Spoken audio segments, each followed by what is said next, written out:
అంటే కాలస్వరూపుడిగా కూడా స్వామిని మనం చూస్తున్నాం. అందుకే ప్రతర్దన అనే మాట ఇక్కడ గోచరిస్తున్నది. తర్వాత వచ్చేది ప్రభూత. ప్రభూత త్రికకుబ్ధామ పవిత్రం మంగళం పరం. ప్రభూత చాలా గొప్ప విశేషం. భూత శబ్దానికి అర్థం చెప్పుకున్నాం బోల్డ్ మార్లు. ప్రభూత, భూత అంటే కలిగినవది, ఉన్నది, ఇది అర్థం. పుంలింగంలో కలిగినవాడు, ఉన్నవాడు. ఎలా ఉన్నాడు? అందరూ ఉన్నా ఆయన ఉన్నాడు. అలా లేడు, ప్రకృష్టముగా ఉన్నాడు, మామూలుగా లేడు, అందరిలో ఒకళ్ళ లేడు.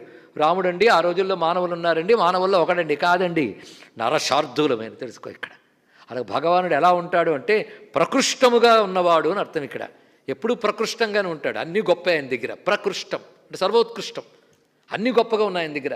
ఏమిటంటే స్వాభావికి జ్ఞాన బల క్రియాచ ఉపనిషత్తు చెప్తోంది. జ్ఞానము, బలము, క్రియ, ఐశ్వర్యము, అనంత కళ్యాణ గుణములు కలిగిన వాడు గనక ప్రభూత, గొప్పగా కలిగిన వాడు అని అర్థం అండి. ఇక్కడ గొప్ప ఐశ్వర్యం కలవాడు, గొప్ప బలం కలవాడు, గొప్ప జ్ఞానము కలవాడు. ఇవి ఎప్పుడు సంపాదించాడు? మొదట్లో లేవండి, తర్వాత వచ్చేయండి. అది ఆయనకు స్వాభావికం బాబు అని చెప్పింది శాస్త్రం ఇక్కడ.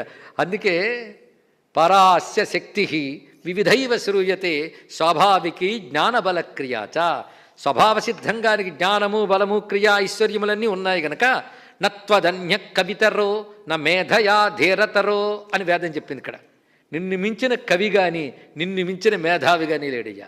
ఒక్క మాటలో త్వంతా విశ్వాభువనాని వేత్త, ఈ సమస్తము తెలిసిన వాడివి నువ్వు, సమస్తమునికి మూలమైన వాడివి నువ్వు అని వేదం కీర్తించింది. అంటే పరిపూర్ణుడే ప్రభూతుడు, అది తెలుసుకోవాల్సింది. అందుకే ప్రభూత త్రికకుప్ ధామ